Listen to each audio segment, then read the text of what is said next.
Hello, and welcome back to the AusCannaPodcast, where we explore the people, ideas, and conversations shaping cannabis culture around the world. I'm your host, Christina McMullen, and today's guest is Erick Englehart, founder of Buttheadz, a Missouri-based company that has grown from a local grow shop into an organic living soil business focused on helping growers build healthier plants from the ground up. But Erick's story doesn't stop there. He's also the founder of the Buttheadz Growers Club, a registered nonprofit bringing together growers, medical cannabis patients, and volunteers to build community gardens, teach cultivation skills, support local food banks, and help tackle food insecurity through the simple act of growing. Along the way, he's become a passionate advocate for cannabis education, challenging stigma, and showing that this community has far more to offer than many people realize. Now look, I'm going to be honest.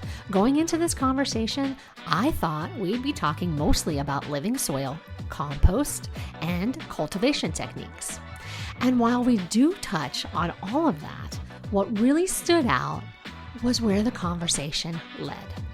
This episode becomes less about the science of growing plants and more about the purpose behind it. We talk about community, education, breaking down the stigma, and how a shared passion for cannabis can bring people together to create real, meaningful change. It's one of those conversations that leaves you feeling genuinely optimistic about where this industry is heading. And I think you're going to enjoy it just as much as I did. Before we get started, a quick reminder to keep sending in your rapid fire questions to AusCannaReviews@gmail.com. The rapid fire segment is one of my favorite parts of the show, and truthfully, nothing makes me happier than getting the community involved. And of course, sending out those goodie bags when your question makes it on air. Okay, let's kick things off with some of those rapid fire questions to get to know Erick a little bit better. All right, sir, are you ready? Yeah. Favorite way to spend a day off? Ooh, honestly, I love playing in my garden. Like just smoking a blunt, playing in the garden, just relaxing, picking leaves off. I mean, that's on a cool afternoon, nothing like crazy hot. But ideal day, or hiking. Like I like going for a nice hike. I love it. If you had a signature edible recipe, what would it include? Oh, chocolate chip cookies, 100%. That's my favorite, favorite cookie. And it has to be made with Crisco. That's the trick. Okay, so I know what Crisco is, but for the Australian listeners, do you mind explaining what Crisco is? So it's kind of like a lard, and basically you can infuse fats. So you can actually infuse Crisco like you would butter in a crock pot and use that Crisco to make cookies. And I know it sounds very unhealthy, it probably is, but unhealthy things in America are delicious. I love it. What's one skill everyone should learn? I definitely think gardening, growing your own food. Why don't they teach it as a class in school? They teach you math. Why don't they teach you how to grow tomatoes? It's crazy how many kids nowadays don't know how to grow tomatoes. And I think it's a skill we have to teach ourselves and teach others. What motivates you every day? Honestly, my purpose motivates me. I feel like I have a purpose to provide quality soil and really with the volunteer stuff I do with my gardening, we build community gardens, and that purpose kind of drives me every day, even on the days that are bad. You know, I'm like, people depend on me, need my help. So get off the old butt and kick it in gear. I have a listener submitted question. This comes from Tommy in Austin, Texas, and he wants to know if cannabis grew on trees like apples, how do you think the world would be different? It could, honestly, Tommy. I mean, cannabis is quite easy to grow and grows quite fast. And you could have plentiful amounts of cannabis that people wouldn't need to fight for cannabis. But unfortunately, big pharma and corporations, they see a financial gain there. And at this time, it's all regulated, so you can't grow like that. I have a dream, honestly, that wouldn't it be cool if you could build community gardens and grow cannabis in them and give it away to people? Wonderful. You could grow so much cannabis in a garden and give it away. It would be so easy to do, I'm with you. Like, why don't we have community grow groups where we can get together and just share our bounty? especially if they're medicinal patients. Oh, yeah. Um, what's a weirdly specific thing you're good at? Honestly, I have a really good knack at thinking outside the box in weird situations. So sometimes I can see something and figure out like a different way of putting it together or fitting something through something. So I guess that's my MacGyver skill is I can figure out a way. That's a good skill to have, man. That's a good skill to Yeah, have. and I grow good weed. That's an even better skill to have. um, Last question. What does living soil mean to you? So living soil to me is definitely the microorganisms that are living inside your soil. I think a lot of people take for granted how many organisms live in a cup of soil. In real natural soil, think of that old forest growth. It's full of microbial life, worms, um, beneficial bacteria, fungi, all these different elements inside of it make it what it is. We try to recreate it with, hydrogen or rock wool and hydroponics. You just cannot recreate the natural microbes that you can in real soil, especially when you're growing in living soil where it's compost breaking down. Thank you so much for playing rapid fire questions with me, Eric. I greatly Thank you. appreciate it. Every grower has got a story, and I am uber keen to get into yours because you have your own growing community and you've got your own soil that you're doing, and you're doing all of this stuff where you're giving back to the community. Sparked your interest in growing at the very beginning? Um, so my grandmother, she's Japanese. When I was a kid growing up in Japan, being around my grandma in the gardens, it was kind of cool how she was so keen on flowers and certain kinds of like bonsai trees and stuff like that. So I always kind of got my gardening kind of niche from her.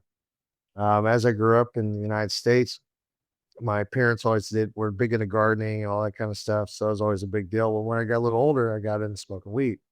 Well, back in the 90s and 2000s, when you bought weed, that stuff had a shitload of seeds in it. I mean, it was insane how many seeds was in it. I mean, people would like joke about it. If you eat a bunch of seeds, you couldn't have a baby or We're roughly around the same age because, in the 90s, I was in Texas. So I can relate to, I talk about it on the podcast all the time, Mexican dirt or brickweed. And yeah, I oh. remember as a kid, like you'd load it into, your pipe or whatever, and you'd be smoking and the seeds would be like popping. And you'd be Oh my like, god. yeah, and you would just accept it. That's just what you did. It was like, yeah, it's good weed, man. It's we got high. I mean, the taste was horrible sometimes. You smoked out of a soda can. Like, oh my god.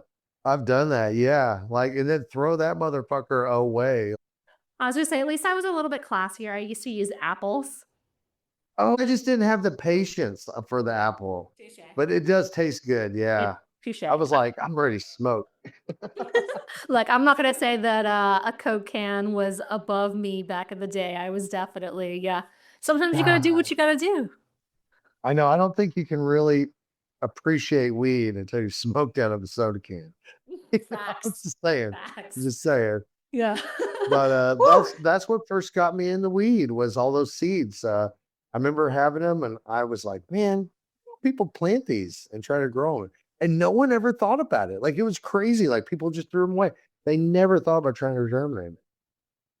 Guilty, guilty. Like I Yeah. used to do it too. Like you sometimes you would get a bag, like a like a dime bag, and you'd pull out like seriously like 30 seeds. And for whatever reason, my 16-year-old ass never ever thought to myself, oh, I should pop those and grow them. It wasn't until I got a little bit older and realized, huh, weed's kind of expensive. What if I just grow it myself?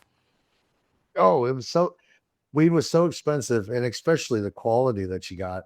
And I know people didn't think about growing it because back in the day, it was such a big deal if you got busted growing it. It was like manufacturing cocaine or something. I mean, you might as well have been cooking heroin. I mean, it was a big deal.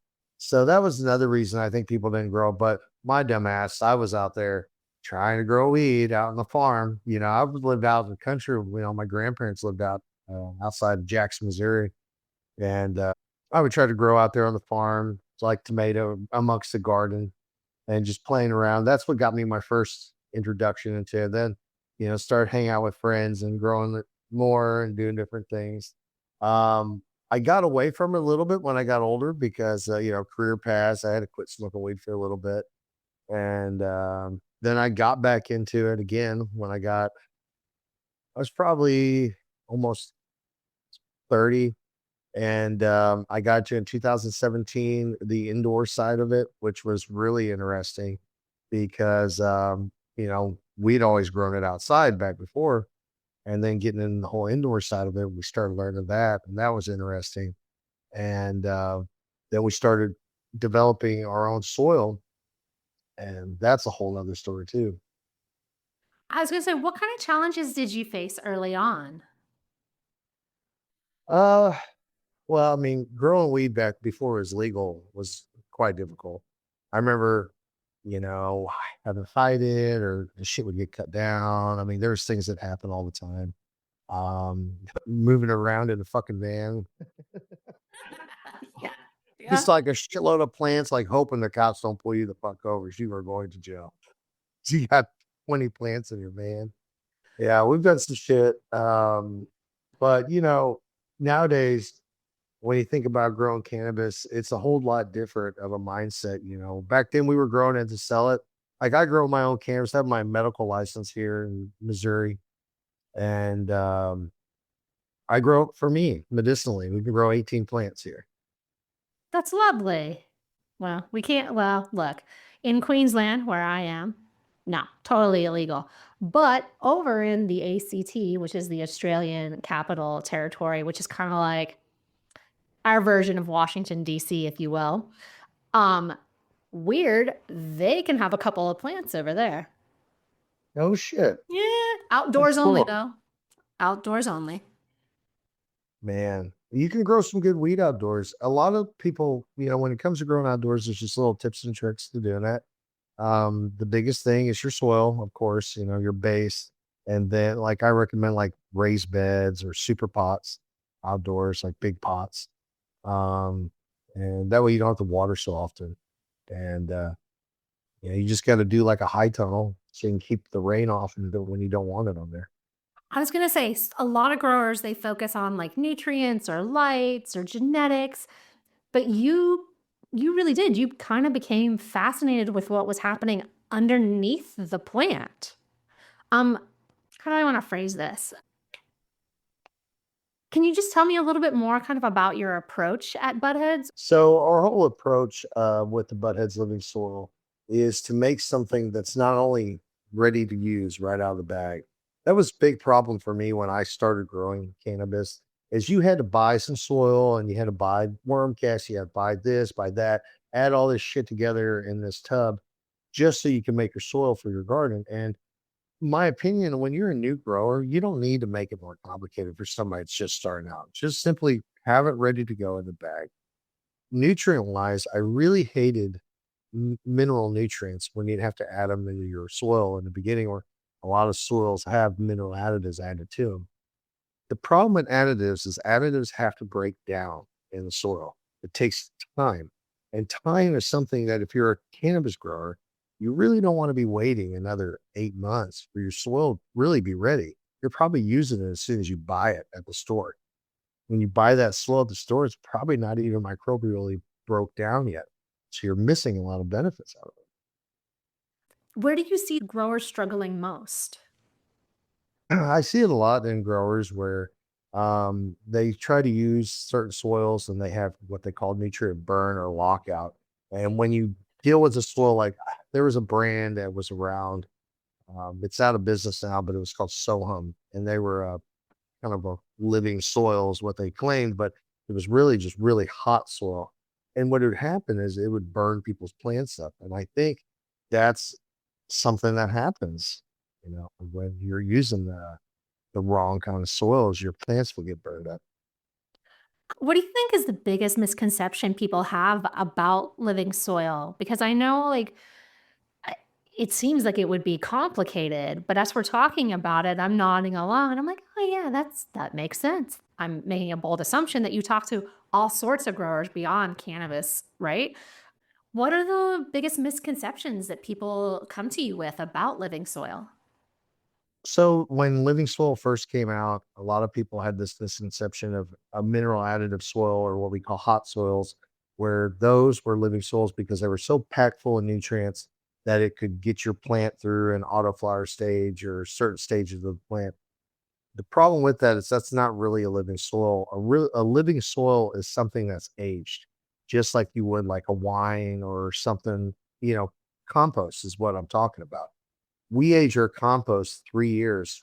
We found through a process that aging our compost over 3 years, we bring it indoors. We have one of the biggest indoor composting facilities in the state, and we'll bring that in after a year, and then we'll age it inside.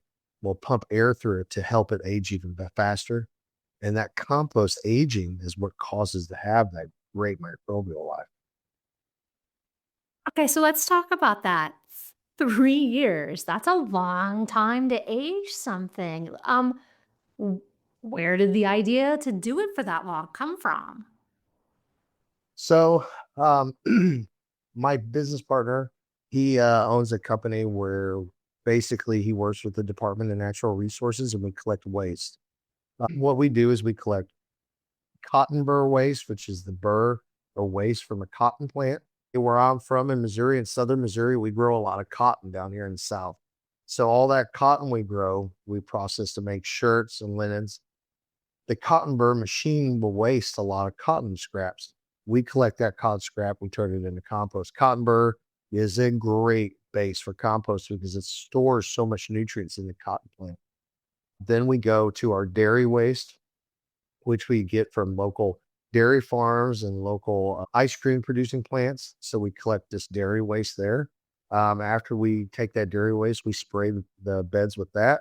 And then we also add chicken litter to the beds when we do these compost piles. So we go, I don't know, have you heard of Tyson chicken? Yeah, yeah. So we collect waste from the Tyson chicken plants and we use that for compost as well. All these different wastes, we keep them out of going to landfills and we're turning them into a renewable resource. The idea originally came, my business partner was using it on fields, spread it on fields to help rejuvenate fields instead of using synthetic fertilizers. When he started doing that, me and him got to know each other, and I was coming up with this idea of making soils. And I told him, I was like, why don't we take that compost and put it with this idea of this soil that originally for cannabis was originally, it was called Buttheadz Cannabis Soil the first when we made it. And we would take this compost and we learned, you said, how long about the age? Well, at first we didn't know about the age. And we were using a year old compost, like different tests, different batches. Oh, year old, it'd stink your house out. Like it just smelled like death. He says compost was, you know, and that didn't work out. So then we went to doing it a different way. We have rice holes in it for drainage. Well, that didn't work. And then we patented a process on the coconut core where we strip the pith from the coconut and we only use the fiber. And because we only use the fiber, we don't use perlite. So it's just compost, perlite, and we put rice hulls in the compost to feed it. And that's the only thing we use the rice hulls for. Eric, I love it so much. One, because longtime listeners of this show will know that I constantly joke that my idea of growing great cannabis back in the day was don't worry, put some chicken shit on it, water it with fish tank water, it'll be okay. You'll do great stuff. Trust me on this. You just will. So it makes me giggle that you're like, yeah, we had this chicken waste from Tyson and then we did this with it. And then boom, look what we got. Yeah, it's fascinating, right? What surprised you most when you guys really started focusing in on the soil? Um, Me being a cannabis grower, we started focused on learning what we could do with the soil for cannabis. We would tweak it. We had the soil tested. Me and my business partner Vince, we worked on it day and night, doing different tests and ideas on the soil. One time, he was growing it in a closet, testing out the theory using humic acid, trying to boost root growth. Humic acid, as you know, helps chelate the nutrients bond for the roots. We actually started inoculating the compost in the soil. When you grow with our Buttheadz living soil, a lot of times you'll get mushrooms growing up in it. And that's because it's such healthy soil. It just grows mushrooms. It inoculates so easy. Some people use it as a mushroom inoculant. They'll pasteurize it and then use it for inoculants to grow their mushrooms. And it's crazy. That is crazy. I love it though. I love just again, so many different uses for it. Um, where did the name come from? Because I'm curious. Like, because you said it went through a little bit of an evolution there because it was called, correct me if I was wrong, but it was called Buttheadz Cannabis Soil at first. Is that what you said? But yeah, so Buttheads actually came from two things. It was partially my grandfather. He used to always say, um, a goat with no horns was a butthead. And I always thought that was kind of silly. And when I was a kid, I thought he was full of shit. And I looked it up. It's actually in a dictionary. That's what it is. And I thought that was funny. And then my uncle, he told me when I was thinking about starting my first business idea, he said, Buttheads. And I was like, you know what? You are going to butt heads with growing plants, with dealing with problems.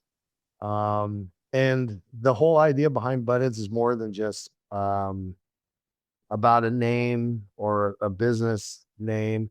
It's about the people that grow cannabis that deal with that every day.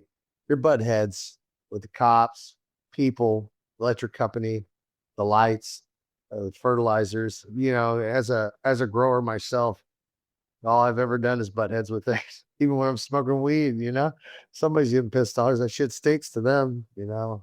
So the butt heads is actually kind of, and that's where the club kind of comes from.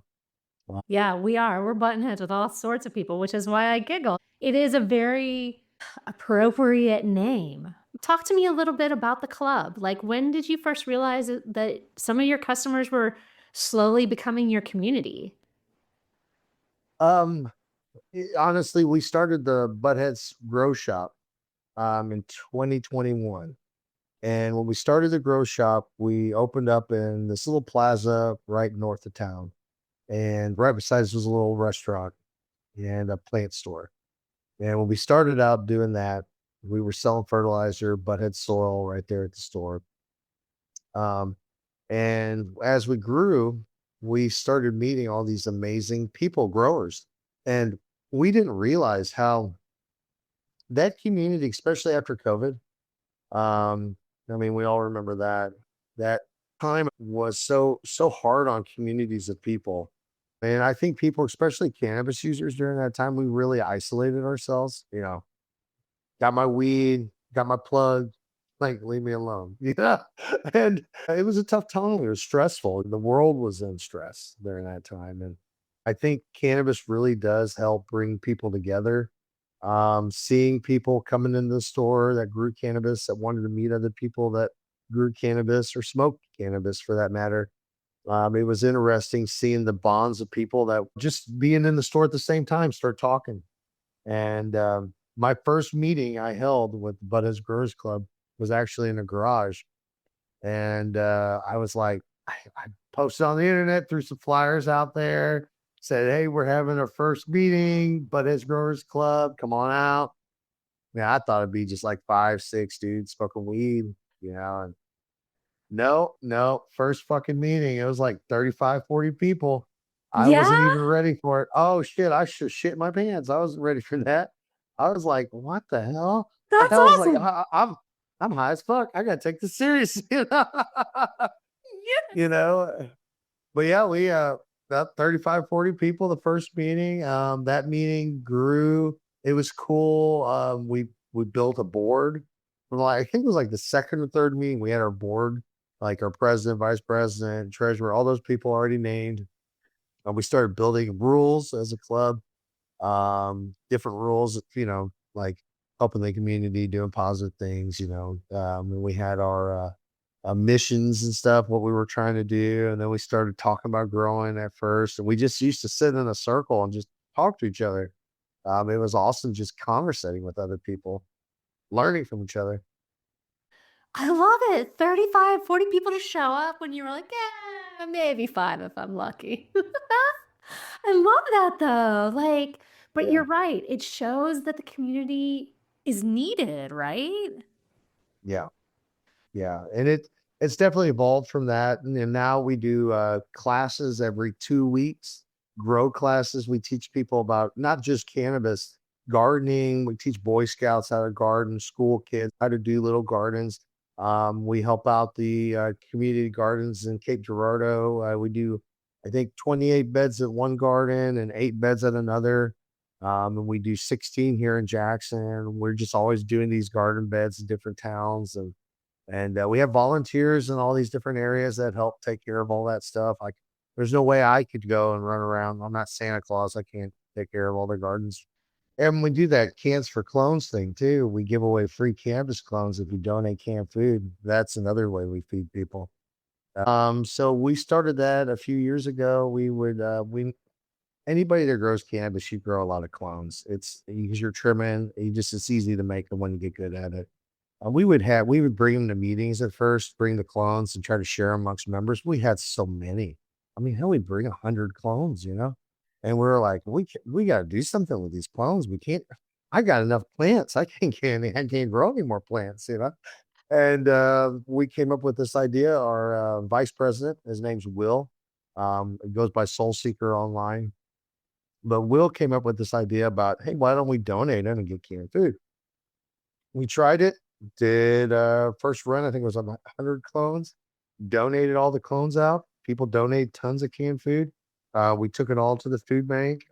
We've been doing this now for probably about 3 years.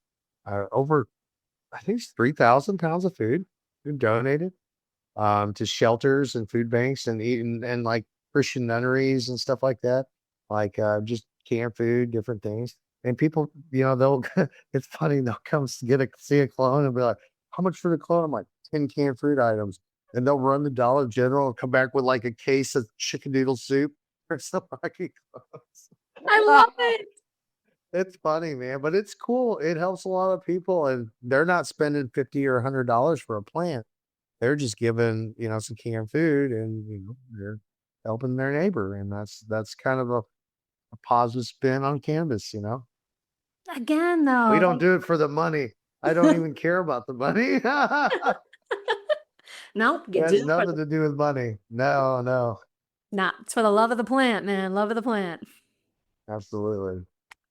What's really standing out to me right now is that, like, a lot of people they build a successful business or they do a couple of things here and there, but like through this growers club, you've launched a nonprofit basically, and you're feeding people in a time where cost of living and food insecurity is like that shit's real right now, sir, and you're making a real difference in your community.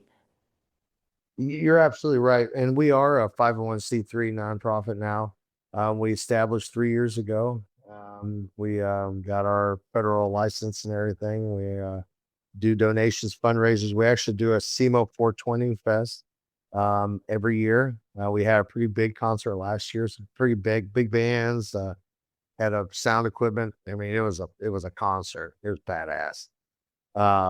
But we had a great time, raised money for the community. We got these new gardens built. But being a nonprofit, we want to help, like you said, with food insecurity. It is a real problem. But the other problem that people fail to realize is the stigma behind cannabis. People hating on somebody because they're a medical patient. I mean, you could be a combat veteran or a police officer or a nurse, a trauma nurse, I mean, whatever these people smoke, maybe they have cancer, maybe they have some kind of condition you don't know about, MS for that matter. The people that come and join the club, that's what I fight for every day. You talked about purpose earlier, and like those people, like Kim and Rennie and Will and Gary. I mean, let's just name a few people, Jazz, all these people. These people are all different types of people, from people that might be sick, people that are elderly, people that are younger, people that are kids, or whatever their situation. And to see how much cannabis helps those people and how good those people are, there's nothing more that you can when you think of what cannabis is, like that is amazing. And these people that are religious folk and they think negative towards someone that smokes cannabis, I'm like, these are your people, folks. I think you're getting this all twisted up. I think Nah, Jesus would love them, like 'cause I love them. I'm with you, Eric, because it's one of those things, man. Cannabis isn't teaching people, like, you're not teaching people to grow plants. You are literally teaching people how to help other people. Like, that's what you're Yeah, doing. Like, cannabis is spreading just, love. yeah, cannabis is just the vehicle. And I'm with you because here in Australia, we struggle with the stigma with it. And it's unreal because right now we're talking about trying to make amendments to the driving laws in New South Wales. But one of the most ridiculous things they're trying to propose with that is they're trying to tell us that as a medicinal patient that I need to register now with them to let them know. And I'm like, whoa, whoa, whoa, whoa. There's like my doctor knows there's all these little places where the government has me on various different lists that know that I am a medicinal cannabis patient because again stigma and it's still a schedule 8 drug here and right, but Yeah, why do I need to register for a whole nother list just so I can drive? Like, help me to help myself here, right? Because like you're saying, medicinal cannabis patients are just regular productive members of society. Why so much stigma? Why so many double sets of standards? It's bullshit. Mm. yeah. Absolutely. And where's your rights? Like, where's your medical information? Where's your rights that shouldn't be violated there for your own privacy?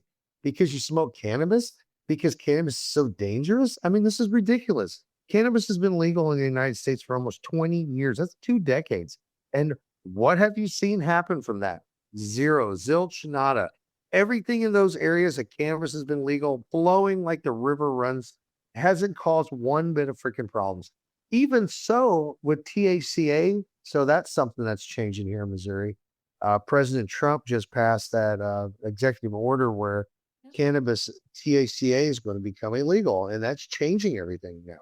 THCA, we all know, is really cannabis, and that shit is everywhere from the gas station to Pop's Chicken, and it's crazy. Nothing bad's happened. So why in the world are they going to make you register for for smoking cannabis, like you're a freaking deadly weapon or something. I mean, come on.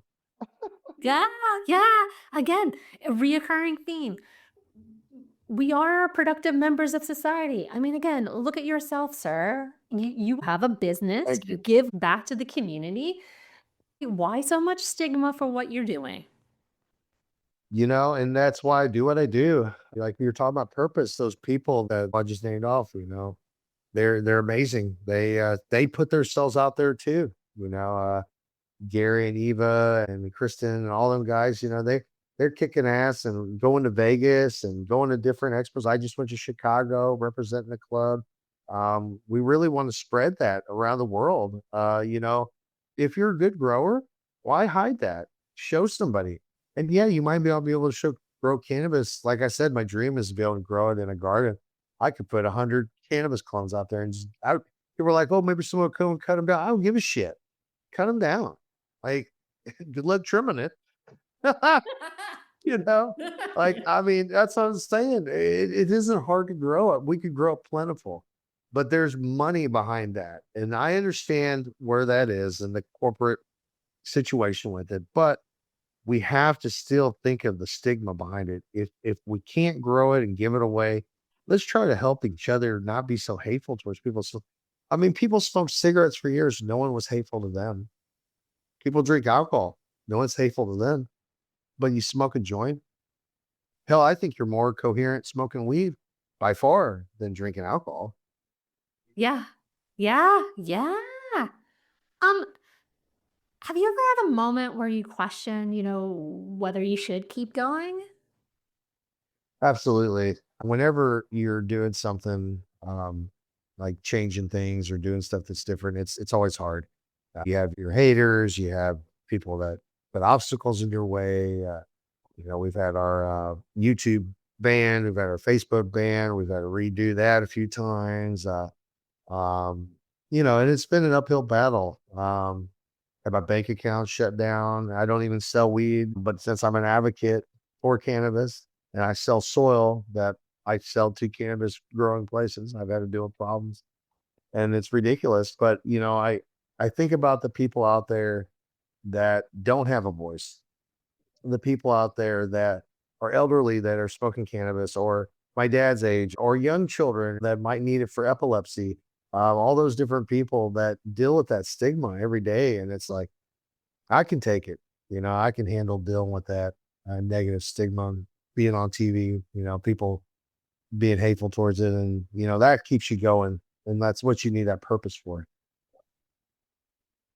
Feel the same way. Like, some of us just are in a position where, and I don't necessarily want to call it a luxury. It's not a luxury. We've talked about some of the struggles you faced. It's not a luxury, but we are in a position that we do have to stand up and we do have to speak and we do have to break that stigma and we do have to push back against it because there are other people in our community who aren't in a position to speak up because they'll lose their job. Or I've listened to patients talk to me about how they've gone through divorces and their partners have tried to use their cannabis use to get sole Damn. custody of kids and stuff, right? And I'm like, oh man, it so doesn't have to be this hard. And so when I meet people like you, Eric, I'm like, fuck yeah, we're out here doing the good fight. Yeah, and there's so many other things too. We're pushing not only just cannabis, but we're pushing cannabis education. I think a lot of people are scared of cannabis because they don't really understand cannabis. And that's kind of when we have our classes, even if we're not teaching cannabis. Like last week, we had a class, we trellis tomatoes like you would weed. We explain that while we're talking about it. We talk about weed openly. Some people smoke weed during the meetings. It's not a big deal. It's private property. The whole point behind it is weed is nothing to be afraid of. And we want people to understand the positive value behind it. I mean, honestly, it helps me be creative. It helps me with my anxiety, stress. I'm a medical patient. It helps me a lot. And it really has made a difference in my quality of life. I can't say that it's hurt me. I work all day during the day. I don't smoke weed at all while I'm working because I want to focus. I have the power to do that. When I smoke cigarettes, I smoked all day at work. Smoking for me with weed is not the same. Like they say, oh, it's addictive. I smoke all the time. You're right. But I smoke whenever it's the evening time and I'm home and I'm not driving. I'm a responsible smoker. And I bet you there's millions of us out there like us that are hardworking, responsible medical patients that this world needs. You're so right, though. Like, just as you were talking there, it brought back a memory for me. My mom was a chain smoker. Like, as a kid, like driving places, windows up in the like ashing, like my clothes would reek of cigarette smoke. And I'll never forget when I learned how to drive. Like I had just gotten my license. I was gonna go to the mall, meet some friends, and I asked my mom, how long does it take me to get to the mall or blah, blah, blah, blah, blah. And she said to me, quote unquote, about 2.5 cigarettes. Damn. But to circle that back to you saying, being a medicinal cannabis patient, I'm a smoker, smoke all day. Smoke, smoke, smoke, smoke, Yeah, chain smoker.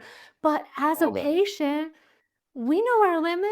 We do it within it. And we know, okay, during the day, I got to be on, I got to work, I got to this, I got to da, da, da, da, da, da, da. But Yeah, once I've clocked off, I've gone home, my responsibilities are done. Now I'm going to consume my medicine.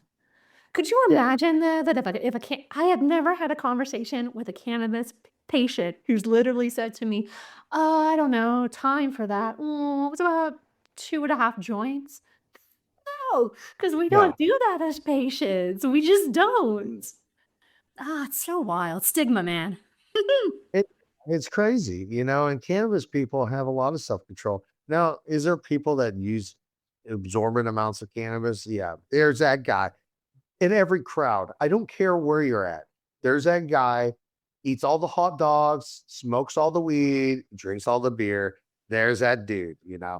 But that's not every dude. That's that dude. And you can't compare everybody to one person. And I hate that with cannabis. They treat it like a negative drug, like you're taking something like cocaine or speed or some shit. And it's crazy. No, I'm with you. Let's talk about, because you were saying that you guys do classes. Yeah. Let's talk about those classes for a little bit. You touched on doing tomato trellising, which would be the same as cannabis. And what other topics are you guys teaching? Do you get into like terpenes and things like that? Used to, yes, we do certificates. We had just recently we had a tissue culture intro to tissue culture class. We had a friend of mine. He owns a company called Sensi Starts. It's out of St. Louis, Missouri. He came down, brought his equipment, microscope, and everything. Taught a tissue culture class, and we were able to learn from him. We had some students from Southern Illinois University, which I like to touch on them too in a little bit.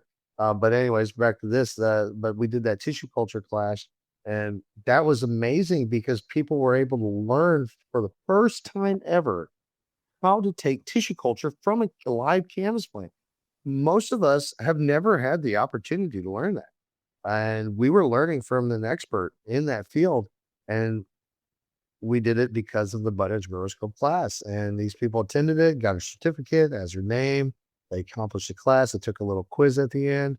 So, you have to pass the quiz and get your certificate. So, something you can be proud of learning. Tissue culture is like the brave new world for cannabis cultivation. I absolutely believe that.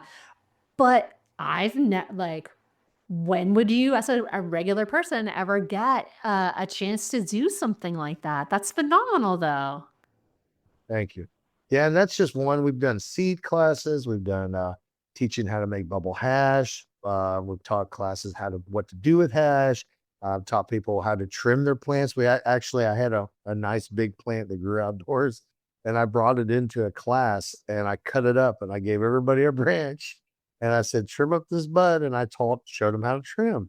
Some people never have trimmed a cannabis plant. They don't understand what to take off, what not to take off. And there's nowhere you can really go to learn that stuff. It's so true, though. Man, I wish I lived in Missouri.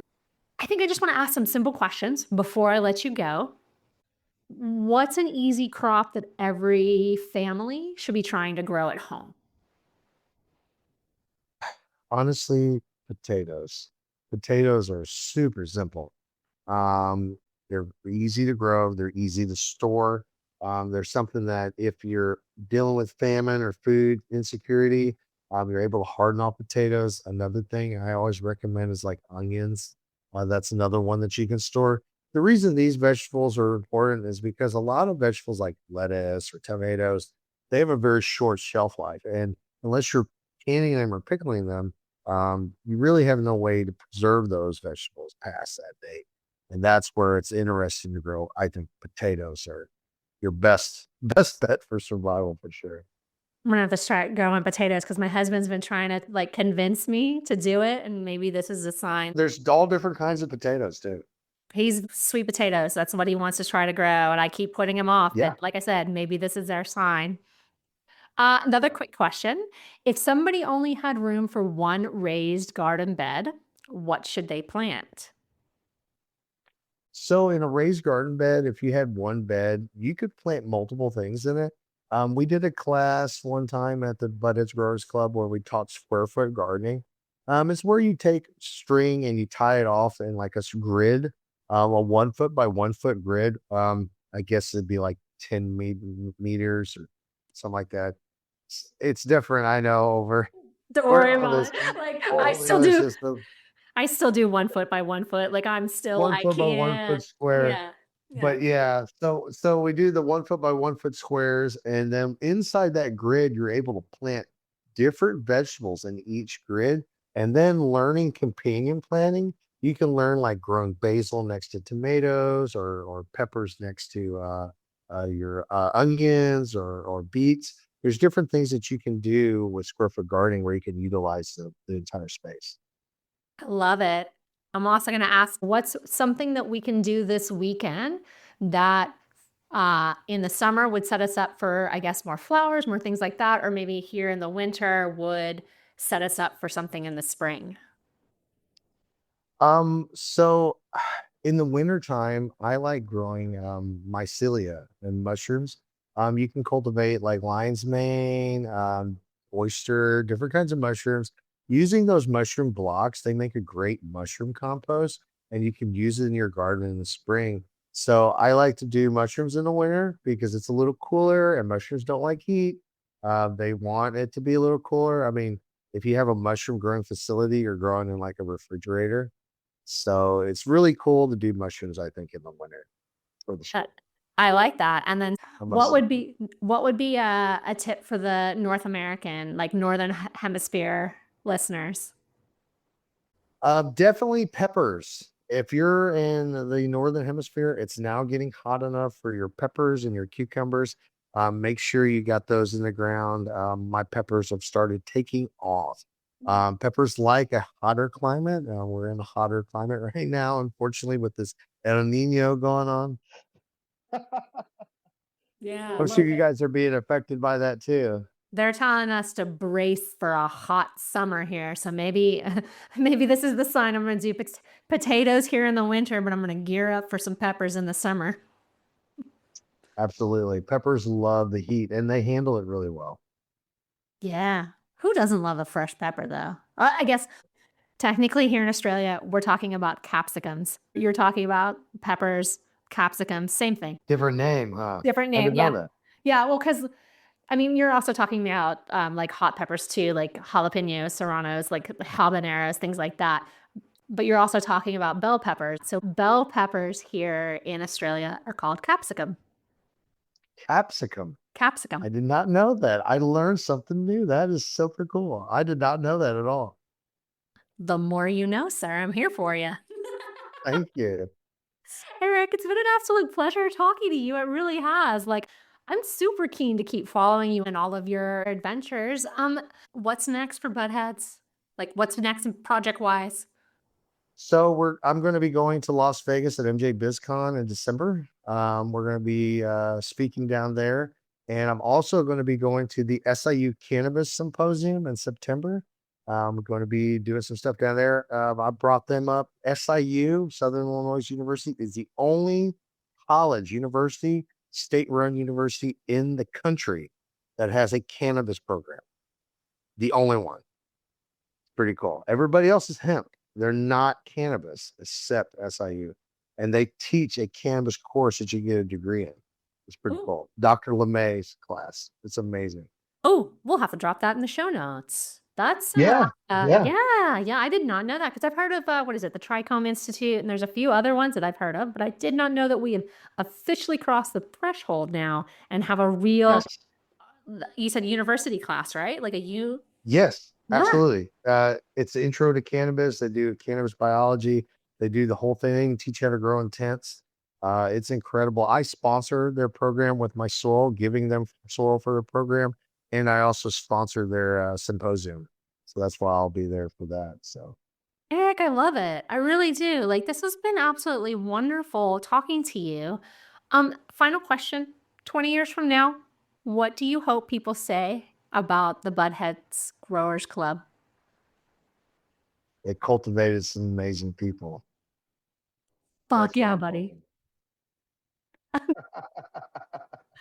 I couldn't have set that one up better for you to come in. Like, seriously, mic drop, Eric. I loved it. I did. I loved it.